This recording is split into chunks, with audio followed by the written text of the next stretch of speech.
Hey guys, it's Gary once again. Back sooner than I expected, actually. Um, when did I record a video? When I was out sick from work on Saturday. Didn't plan on doing something as soon, but they gave me off work. Um, it's only Tuesday, and when I possibly tomorrow off as well. I generally don't get 2 days off. I generally don't get 2 days consecutively off. Um, I know I'll at least be going back Thursday, Friday, and Saturday.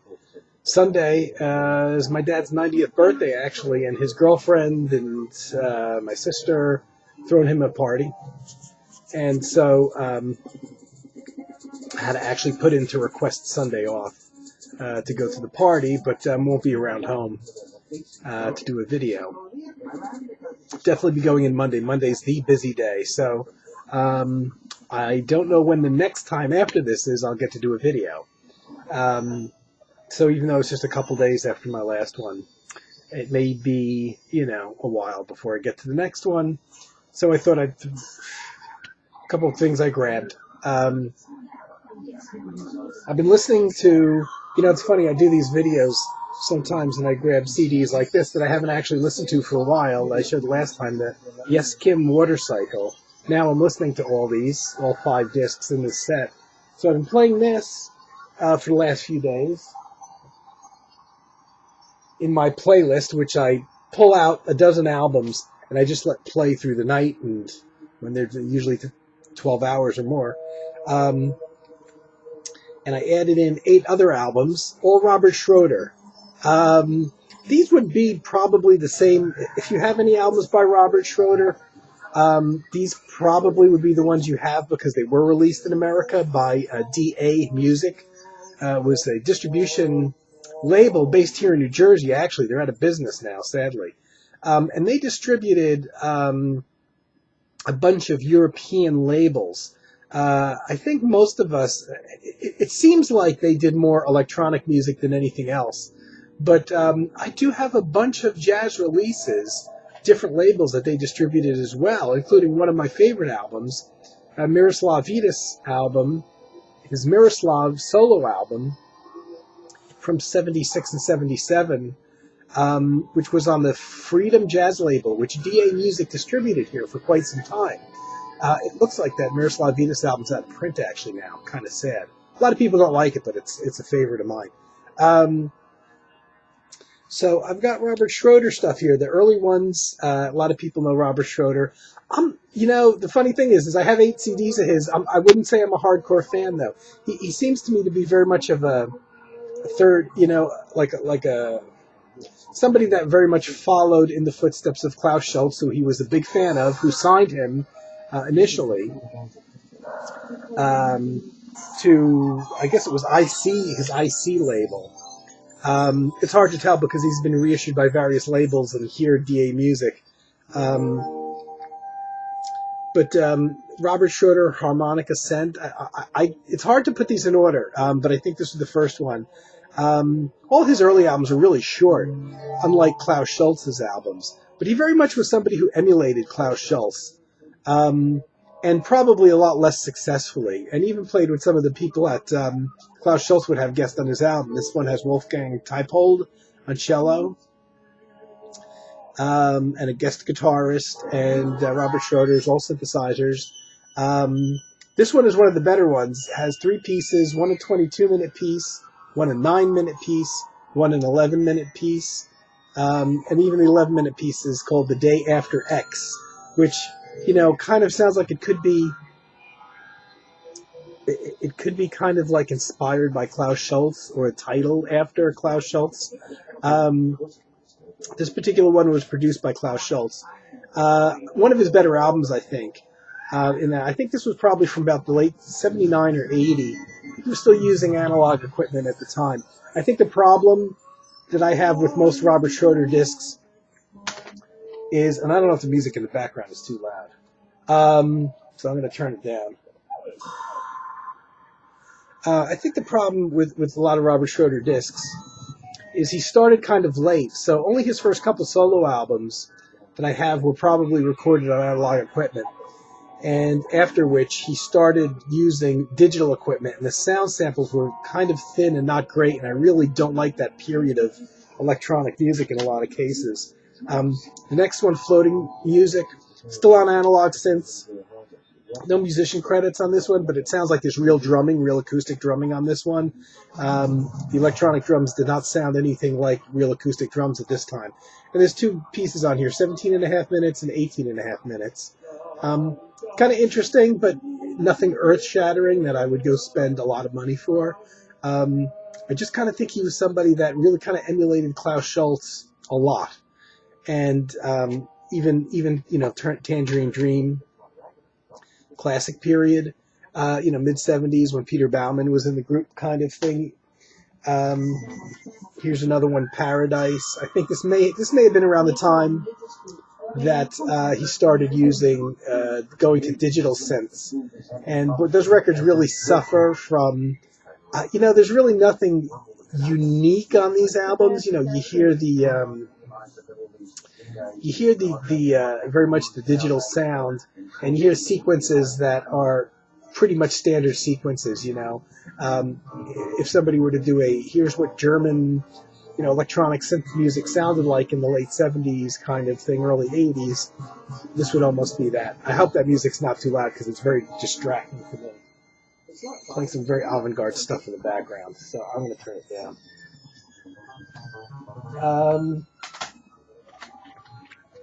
Driftin', which is when he started getting a bit longer. See, all those first albums I showed by him are like in the less than 40-minute range.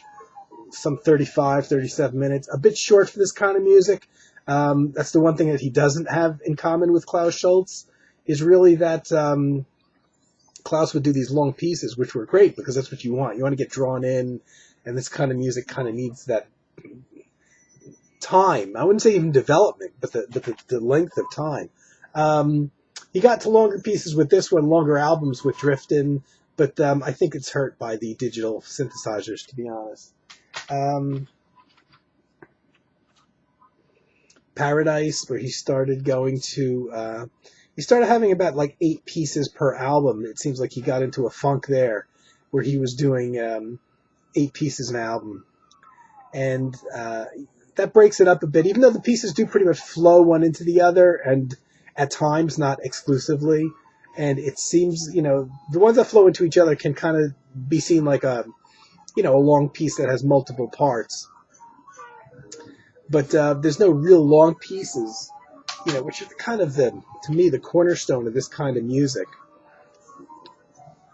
This one, again, 8 pieces. These are all on Racket Records. They have a Racket Records logo, distributed here in America by Dyett Music.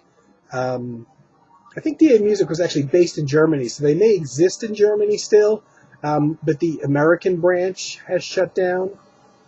All of these, literally all of his albums that I'm showing have this Racket Records thing.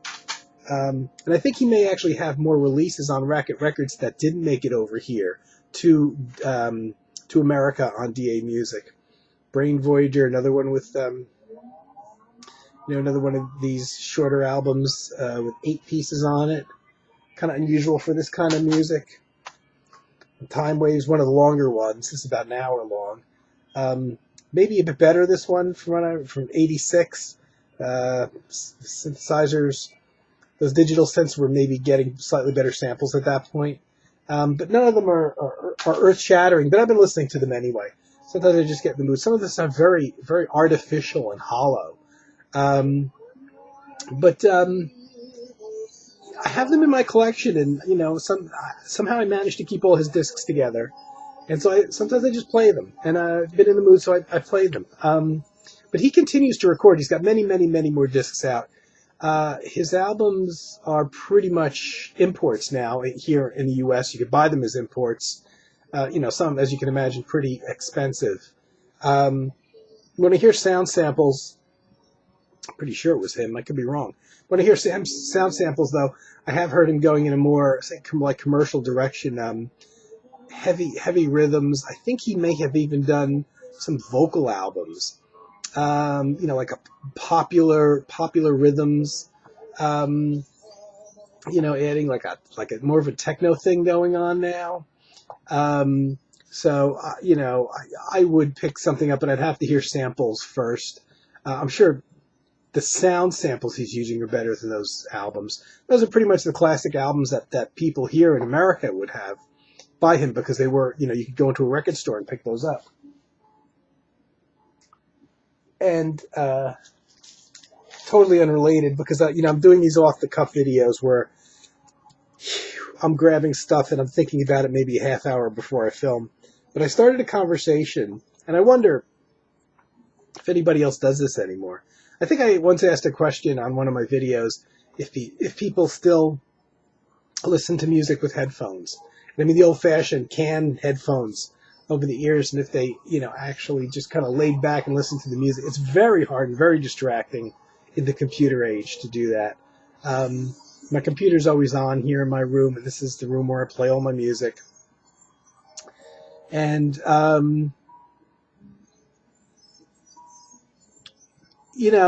it's hard for me not to say, at least look at my email, or at least have the email up when I'm playing music, or even the TV I turned on with the sound down or something like that.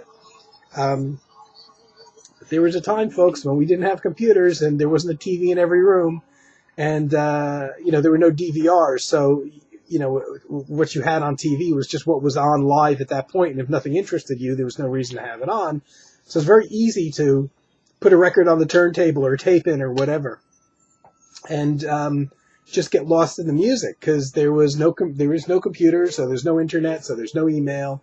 You had telephone, nothing on TV. So there was a time when it was very easy to put albums on and just sit there with the record covers kind of thing, and get lost in the music. And I think, most of the older folks in the VC have done that and probably grew up that way. And maybe even some of the younger folks, but probably less so, certainly in the computer age. And I miss those days, but but it's great because I've got the VC now, and all my friends exist there now. But one of the things that went along that carried over, with me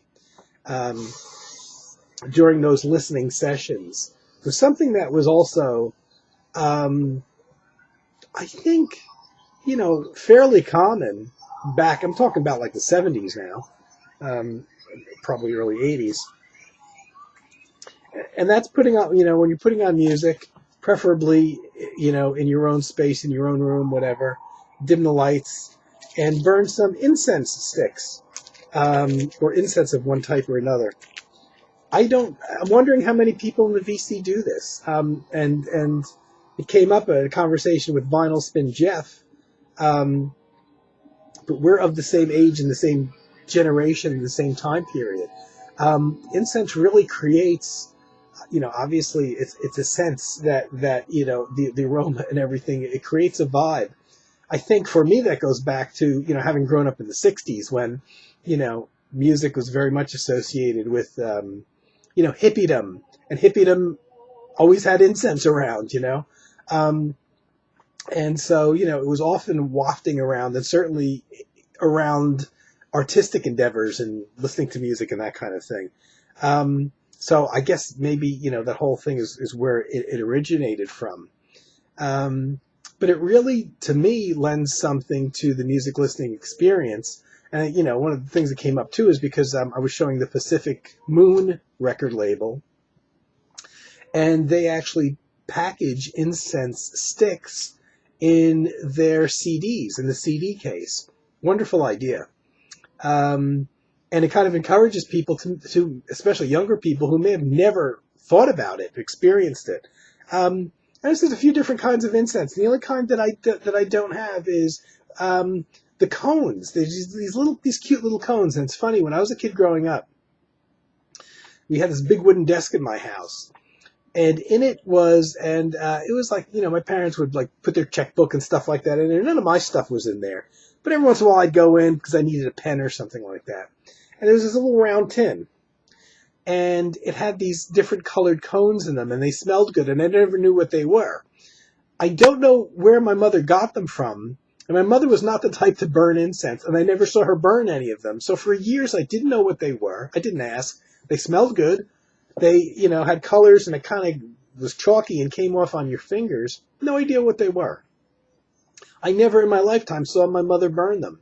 And in fact, they had probably been there since the 1950s. They were probably ancient, these things. Somebody may have given them to her or something, because I don't see her buying those. She was a very practical person. Not a person to burn incense. I think many years later, when I was in my teens, I finally may have taken a few of the cones and burned them.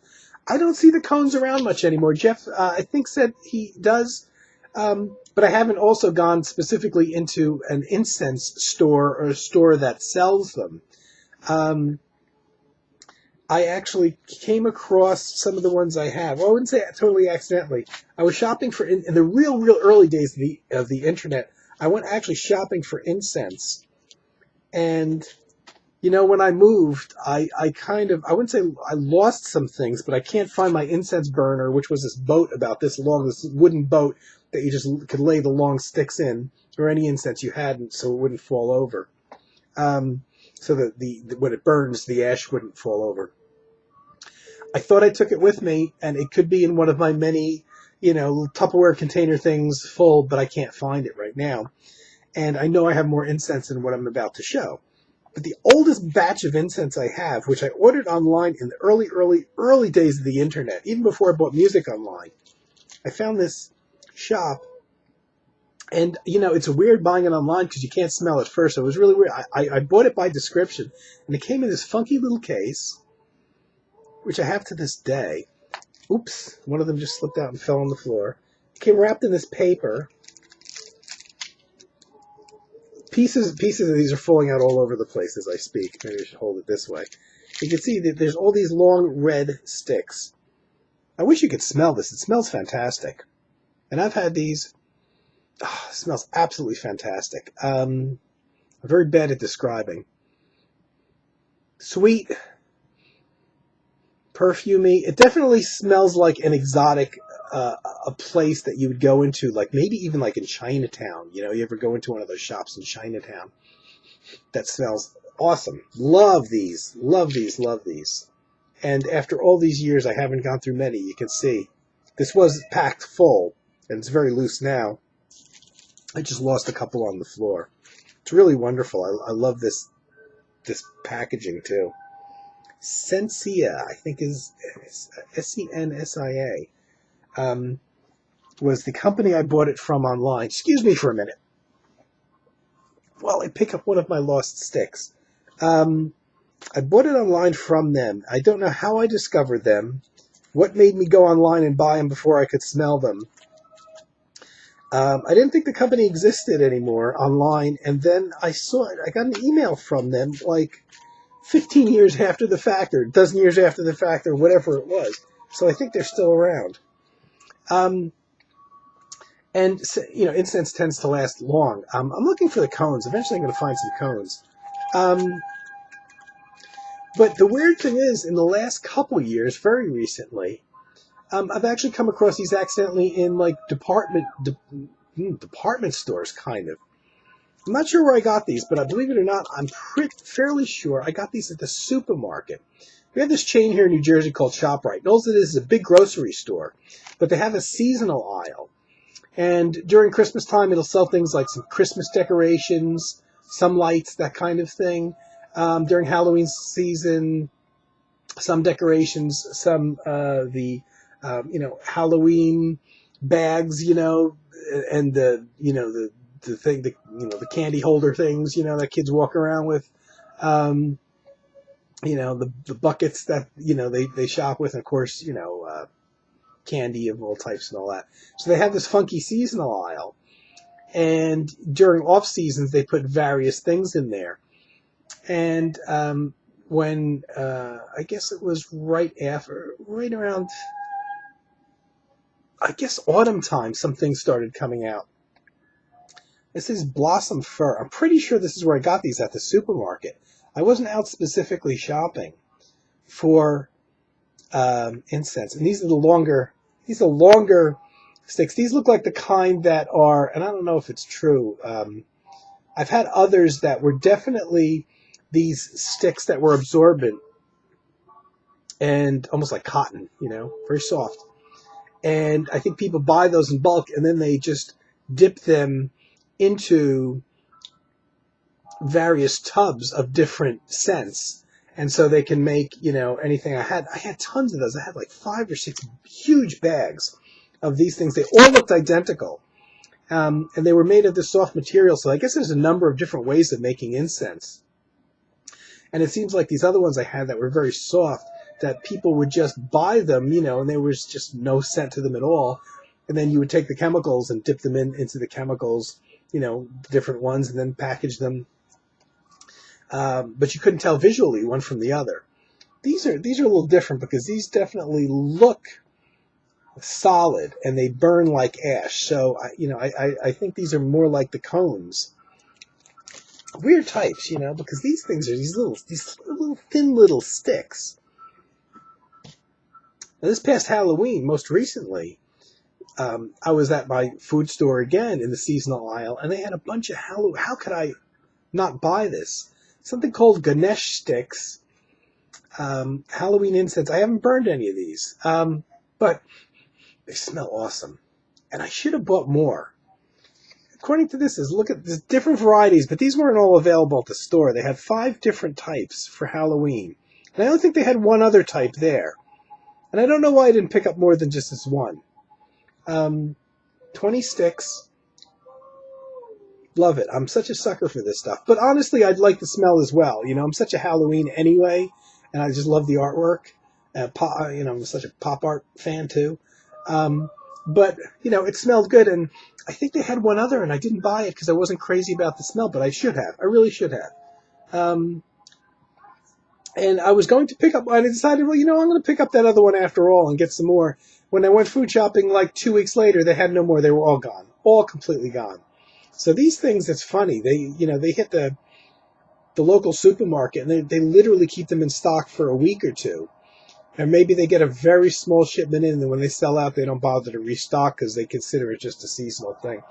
So I don't have any of the cones here. And in fact, I don't know where most of my incense collection is from my old place, because I had those sticks that I told you about that I think are just dipped into various scents.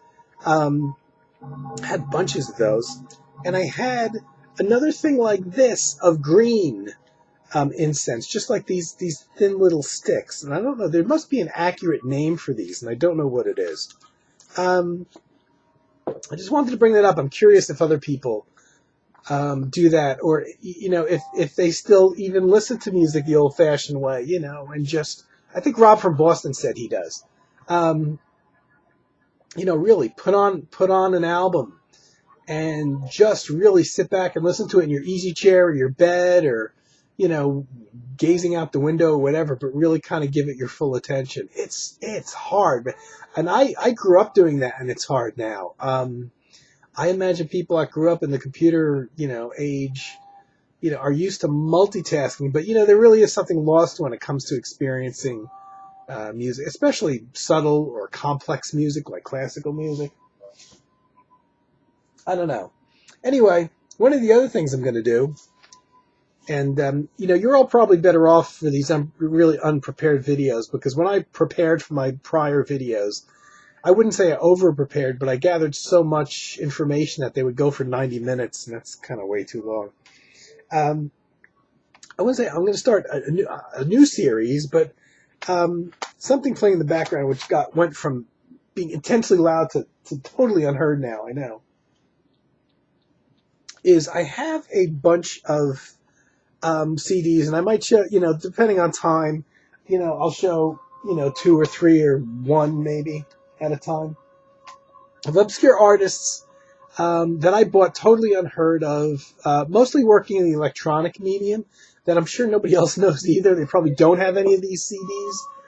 I don't know how rare they are. All these CDs I bought.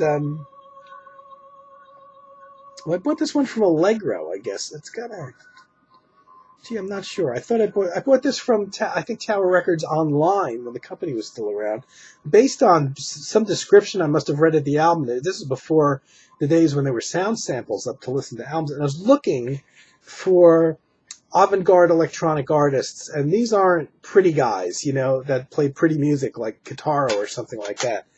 This is pretty much in the experimental realm.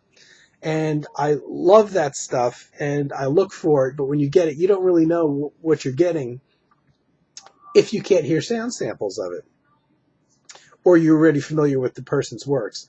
So here's this person, Kim Dyett, Dyett, an album, interestingly enough, called Wallpaper Music. It was playing in the background. Very avant-garde stuff. Essentially, Kim, who's a man who was born in 1956, so somebody just a few years older than me,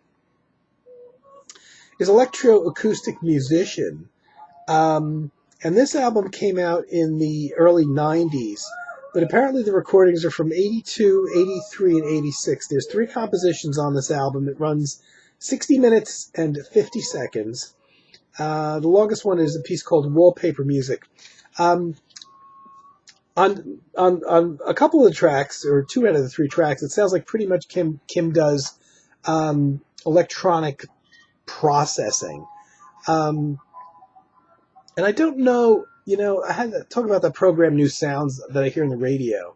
May have heard a piece from Kim Dyett on there and recognized his name and decided to pick something up, but I don't think so. I think I just fumbled across this album somehow. So all these pieces, it sounds like what's on here is the original recordings, because when you talk about serious music, a lot of times when they put the dates after a composition, they're talking about the date that the composition was written and not recorded. In this case, on this album, when they're mentioning 3 compositions, one from 86, one from 82, one from 83, I believe they're referring to the date that they were actually recorded. The Wallpaper Music piece has some saxophone in there, very honking on occasion. It's pretty wild. It gets pretty loud and then also pretty quiet. And a whole bunch of vocals. And actually, the piece sounds a lot at times. They're just random electronic sounds. It actually has the same effect at times. It gets kind of annoying, to be honest, at times. It sounds a bit like when you forward your CD player with the volume turned up and you hear the cycling of the sound and fast forward. Some of the music sounds a lot like that. Pretty out there stuff. The second track is something called Song Cycle Nocturne. There's a bunch of singers on there, and lyrics too. And it sounds a little bit less avant-garde. A lot of times it's just the singers with no musical background whatsoever. And sometimes you'll hear an occasional sound in the background. So it's mostly these singers just singing, in a lot of cases unaccompanied, and at times just accompanied by kind of sounds in the background, not even like a musical support, like chords. And oddly enough, the third piece on here, called Flute Music, is actually a 22-minute piece where it says all the material for this work was music played on a Maori flute, Maori flute, crafted and played by the composer. I don't think there's much sound processing on that one, so it's kind of a weird album. And I just I'm going to show kind of albums by fairly unknown electronic composers in serious music. And pretty out there stuff. Not pretty, not commercial, nothing you would ever, put in the realm of a Guitaro or, people that do pretty music. These are more in the serious composers. Whether or not you can hear what's in the background is kind of the flute thing. So it sounds like the flute is just pretty much clean, and there's a bit of a delay on it, so you'll hear what the composer is playing on the flute, and then it kind of repeats in the distant background. But apart from that, it's a fairly clean sound. So Kim Dyett, I don't wonder if anybody knows this man, this composer. My autofocus isn't working, is it? No. But interesting album. There you go. Wallpaper music. I think the title, maybe it was the title that got me hooked. I'm not even sure. Um, I definitely bought it before sound samples existed online, so you could hear things. And I'm pretty sure I bought it on Tower Records online. And I got a whole bunch of others. I was going to show a few others, but I'll save them for next time. In this idea of really out there electronic music and fairly unknown composers. And so I'm gonna, hey, I've got a half hour, and I talked a lot about incense and probably bored the pants off of everybody with that. I'm curious though if anybody else has those, does that with incense, or that type of thing, or has any other interesting things that they do, processes that they do when they listen to music that enhances the listening experience. Okay, guys, I'm gonna go. I hope everybody's doing well. Thanks for watching my ramblings, and hey, I kept it under an hour and a half this time. So I hope I will hear from all of you soon, and take care. Goodbye.